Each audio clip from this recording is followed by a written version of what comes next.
What's up, YouTube? Knowledge of self-determination. So, I know it's far and few in between when I make videos, but there's always so much going on. I like to actually watch things play out to a certain extent before I throw my hat in the ring because things are constantly evolving and changing. You know, but let me start off by saying this. I love history. I love the study of history. I love reading history. I love listening to historical lectures. I prefer to listen to our our great ancestor teachers like Dr. John Henrik Clarke, our scholar warriors, Dr. Ben, Dr. Ivan Van Sertima, and you guys know the rest of the names, of course. Because I find that for the most part, the only way you're going to actually get a true version of what history really is if you get it from one of our black scholars. Because everybody else has a reason to lie about their history, and that reason being white supremacy. Every nation on this planet outside of the African ones lie about their history because all of their history includes us. But anyway, I love history, and what studying history has allowed me to understand and learn is it helped me to learn about our natural enemy, white supremacists, and the religion of white supremacy. It has helped me to learn and understand them. It's amazing how you can almost tell what a person is just by looking at what they were just a few hundred years ago. For instance, Europeans. Europeans were known to be naked, debaucherous savages, filthy, unclean people who were scavengers. You know what scavengers are like? Rats, cockroaches. I'm not saying that white people are these things. I'm just saying this is what their history shows us about them.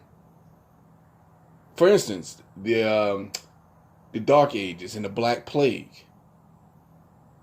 The Black Plague basically shook up Europe and all of its countries because the Europeans were filthy savages. They didn't bathe. They did not know. They didn't even have a word for antiseptic. You understand? They didn't bathe. They didn't manage their waste properly, and therefore they created within themselves a plague that almost wiped out their entire population. I think 1/3 of Europe got wiped out because of the Black Plague, and had it not been for the Moors, it would have completely wiped them out. Just think about that for a second. If we didn't actually save their asses like we always seem to end up doing, they would have been wiped out during the Black Plague. It would have wiped them out. Just think about that for a second. Think about it. And then we look at today, and isn't it interesting how, first off, this whole Corona thing is it's something else, isn't it? Real quick, my opinion on it. It did come from that place. My channel's kind of small, so I probably won't have to really fear too many repercussions. And that's a good thing about having a small channel. I'm not in the spotlight. Excuse me. But it came from that place in China. It came from Wuhan. That's where it is allegedly started. That's where it allegedly came from, Wuhan, China. Whether it was man-made or it was a natural occurrence, there are a lot of opinions out there. However, I believe that certain individuals who practice white supremacy knew about this in advance, and they allowed this virus to spread uncontrollably around the world. It could have been contained. It could have been contained and eradicated where it started because the knowledge of it was advanced enough. I believe that this was allowed to spread across the world and completely destabilize economies globally. And the thing about white supremacy is they set things in motion because when things happen that kind of give the economy a really good body blow, the people who are at the bottom suffer the most. And the poorest people on the planet are black people. So when Like the old saying goes, when white supremacy gets a cold, black community gets pneumonia. You know, whatever hurts them cripples us. You dig what I'm saying? And they bank on that. Excuse me. But anyway, so that's what I feel about that. Now, isn't it interesting that during this pandemic, we've had a number of high-profile white people, mind you, come out and admit, oh, I don't bathe rather regularly. I only bathe when I feel icky, when I feel dirty. You know, the only things that I really, or I don't wash my feet. You know, I don't really wash my body. I just let the soap just run down me. Now, notice this in movies and commercials. You see white people take the bar soap and just rub it on their skin. That's how these people bathe for real. They just rub the soap on their skin. You have to exfoliate your skin. That's why black people use cloths, because you're literally removing the dirt, the grime, and all the dead skin cells. Exfoliating your skin. That's why we do that. That's how you actually get clean, as opposed to just rubbing the sticky ass soap into your skin. In any event. So, these people are admitting that they do not bathe. They do not bathe regularly. They do not wash certain body parts. Only when I feel it's necessary to do so. They don't bathe daily is what I'm saying. And now, correct me if I'm wrong, but the numbers of COVID would show that that community is suffering more from COVID than anybody else. They have more deaths than anybody because of COVID. Now, it may be disproportionately affecting the black community. And don't get caught up on those words, disproportionately affecting the black community. All it means is that we have a higher percentage of COVID cases in our community than our numbers reflect. So we're 14% of the country, and we're 16% of the COVID cases. That's how we are disproportionately affected. But that still doesn't mean that there are more of us dying and sick from it than there are them. You got that? Excuse me. So, and isn't it interesting that these are the same people who don't bathe, who admit to not bathing, who weren't bathing hundreds of years ago when their countries were being ravaged by this plague? Isn't it interesting? They are the same people now that they were then. They're just a little smarter because, you know, time has passed and they study from history. They're not really learning that much from it, but they study it though. But just think about that for a second. You know, white people were going around licking the aisles in supermarkets, spitting on and sneezing on people and shopping carts, literally trying to spread this virus, having COVID parties. This is what they were doing, purposefully doing this. And they weren't seen as a terrorist threat, acting out biological warfare on the populace, because that's what they were doing. The white supremacy is really overt. It's hard to not see it.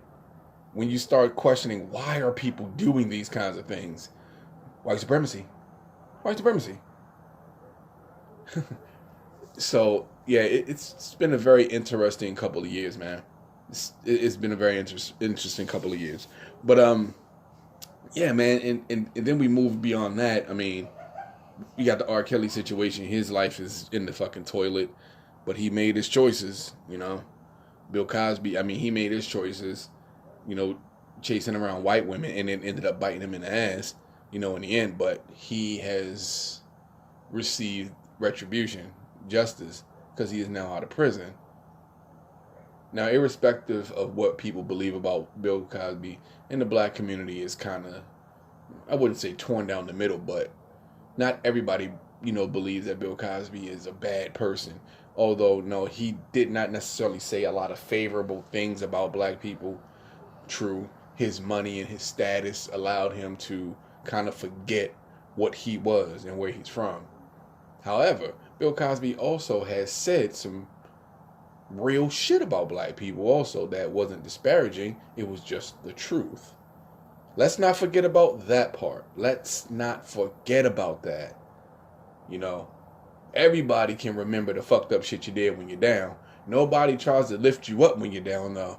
Think about that for a second. Because that's what other communities do. When their people are down in the dumps, they do shit to praise them and lift them up. We pile on with other people when they're dumping on our people. White supremacy fucking lifts up their garbage. The hypocrisy of white supremacy has been in full display.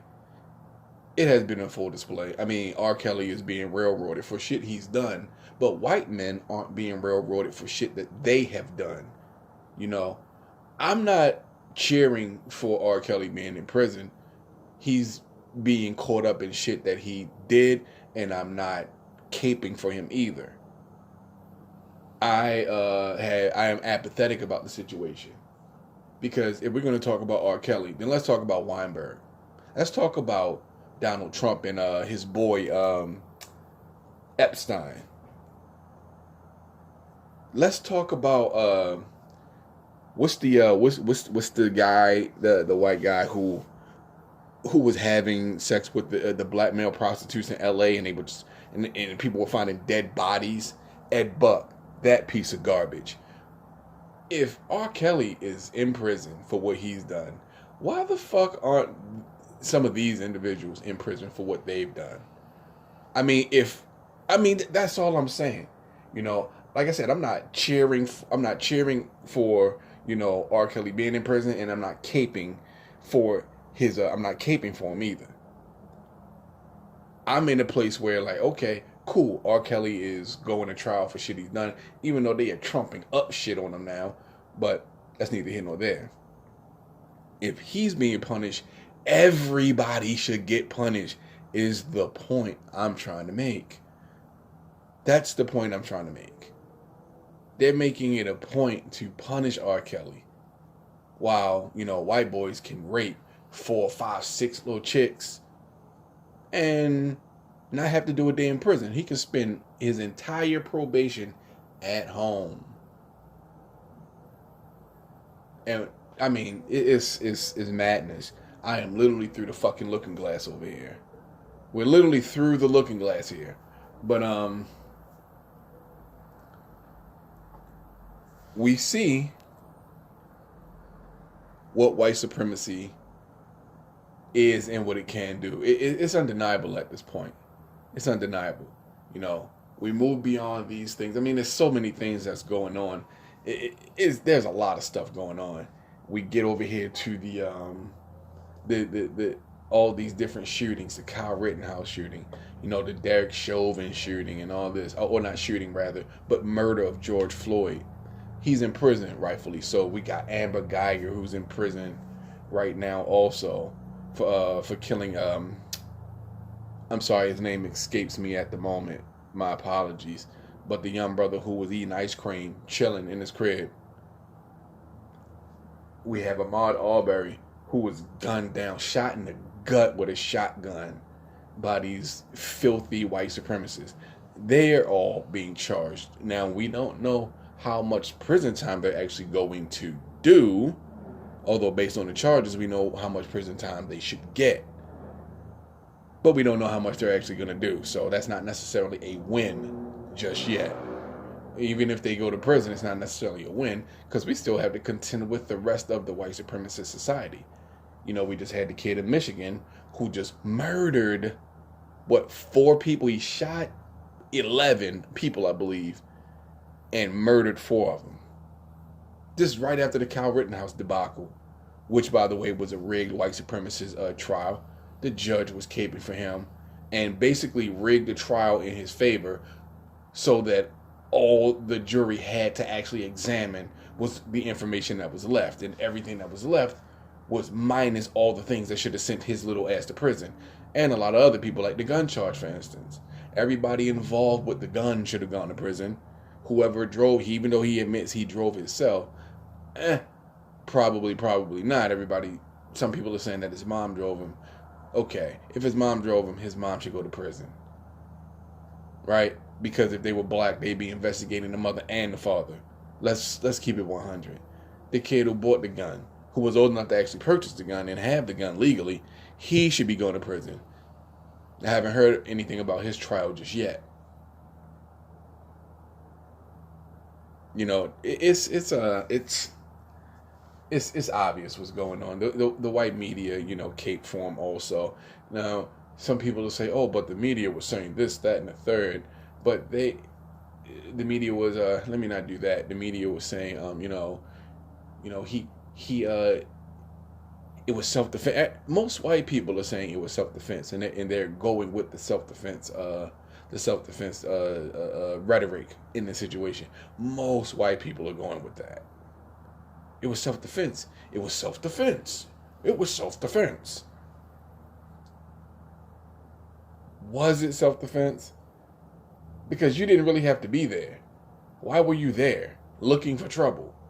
How is it self defense when you're there looking for trouble? You shouldn't have been there. You don't live there. Nobody invited you, and yet here you are with a fucking AR-15. Or was it an AR-17? Here you are with a carbine-powered assault rifle. But yeah, okay. There have been black kids who have gotten. There was a brother who just beat the charges of murdering his girlfriend. I mean, this is the world we live in, where the police, another Breonna Taylor situation, comes in this man's house. He's with his woman. They shoot and kill his woman while she's laying in bed. He shoots back. They arrest him and charge him with his girlfriend's murder. He just beat the charges because, it's so absolutely ridiculous. But they still had the gall to think about how brazen that is. In the system of white supremacy, we can just literally just make some shit up and charge you with it. We could just do it because we expect the system to go with what we're saying. We expect it. That's how. Now think of how often this police department or these police departments in that state have actually done that. Just think about it. You just make up some shit when forensics can prove that this guy's bullets never hit his girlfriend. They can prove it, and this is how brazen they are now. Just blatant with it. We have to be prepared. And I've been saying for years, and I'm going to keep saying it because I'm right. Black people cannot afford to continue to waste our money on Negro trinkets, basically. You need to arm yourself with some sort of combat knowledge, self-defense knowledge. You need to arm yourself with that. You need a handgun, some type of weapon, so you can defend yourself. You need tactical firearm training. I'm going to keep saying these things. I was saying these things years ago before things started to kind of blow up like this, even though these things have always happened. But like Beanie Siegel said, I could feel it. I could feel it in the air that these things were going to escalate. And here we are now, in the year 2021, and they have escalated. And I believe they're only going to get worse. Black people, you have to arm yourself. Spending $200, $300, $400 on hair weave and shit like that is ridiculous. That's a handgun. That's a couple of shotguns. If you go to the right place, that's an assault rifle. You understand what I'm saying? Like, those are some combat. Those are some hours in combat training. Seriously, look. Far be it for me to tell people how to spend their money or what they should do with their money.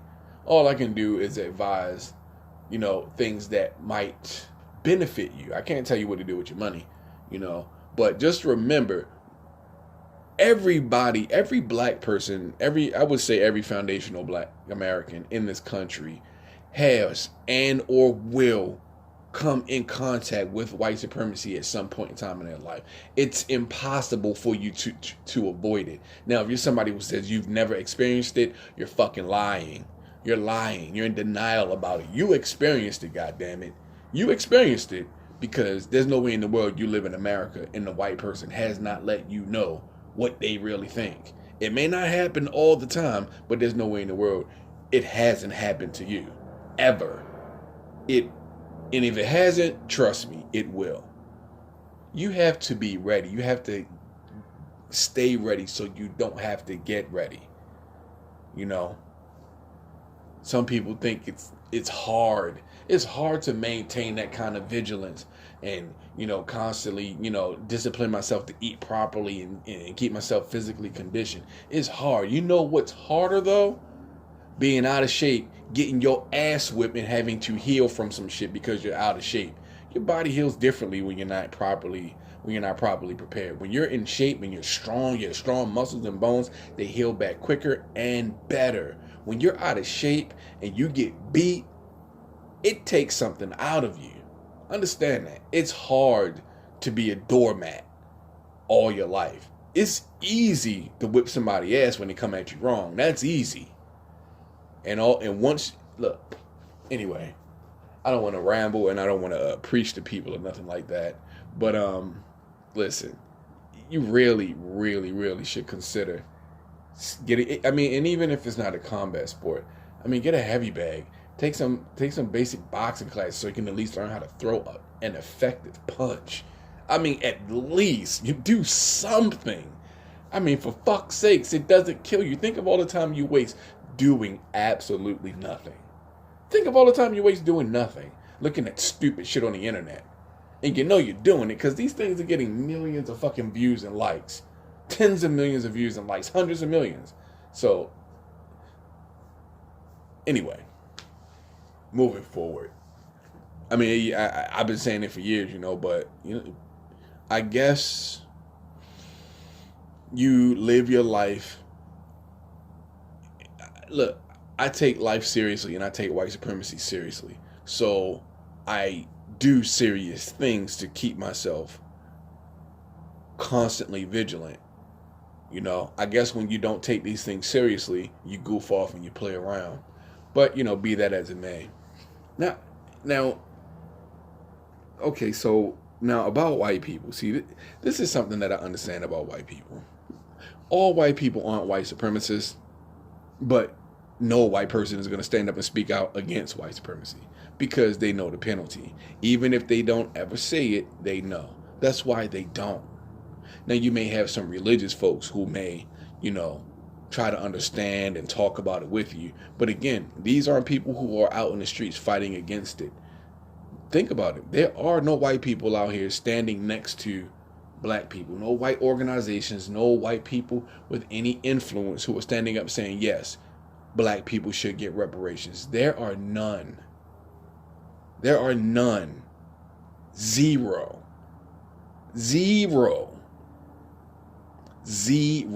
There may be a few individuals scattered about, but they are far and fucking few in between, and we all know it. We all know it. There's probably less white people on our side now than there was during the fucking slavery days with the abolitionists. Now that's kind of fucked up, isn't it?